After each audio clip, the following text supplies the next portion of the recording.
Well, U.S. inflation has cooled to its lowest level since 2021, but are the effects of trade tariffs beginning to be felt yet? Joining us now to discuss is Oscar Munoz, Chief U.S. Macro Strategist with TD Securities. Oscar, thanks for joining the show. Thank you, Anthony. Thanks for the invitation. All right, so Oscar, we've got the latest U.S. inflation report. What's your headline reaction? Look, I think that this is the calm before the storm. This is the way we would characterize today's report. We were on the right side of consensus this morning, looking for 0.2% month-on-month increases for both the core and the headline. We were assuming, some services disinflation, particularly when looking into OER, airfares, and hotel rates. But the tariff pass-through is becoming more visible if you look at the details of the report. So I think the main message for today is that, prices or inflation is steady for now, but inflation is likely to accelerate in the coming months.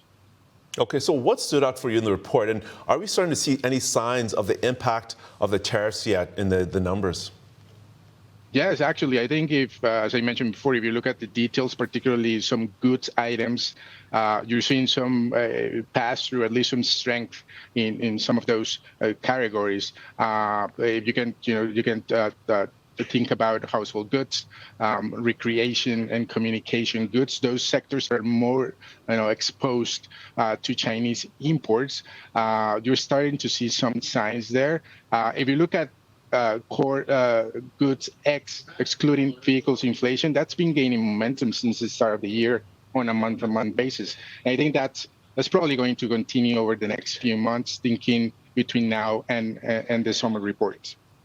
Okay, so with inflation, as you say, could accelerate starting with the data for May.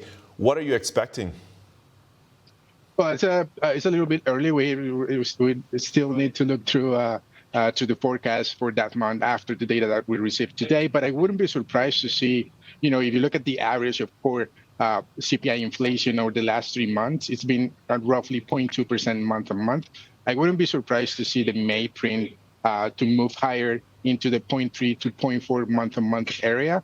We do still expect a larger acceleration in June in the June and July reports, because that's where we see most of the pass-through, the bulk of it, actually translating into consumer price inflation. So I think the main take from today is that we're seeing some early signs, but strength is likely to accelerate over coming reports.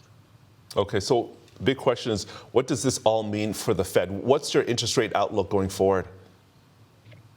Look, I think given the recent announcement regarding reciprocal tariffs on Chinese goods, we think that really reduces the left tail risk of a major deceleration in economic activity. So recession odds really have to drop.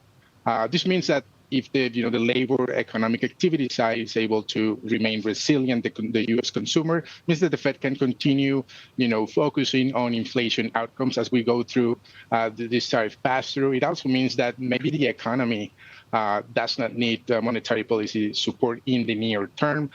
We do think that probably the Fed will ease at some point this year, but probably toward the back half of 2025. And my final question, you talked a little bit about the economy. What is your thoughts about the general health of the U.S. economy, and what's your take going forward?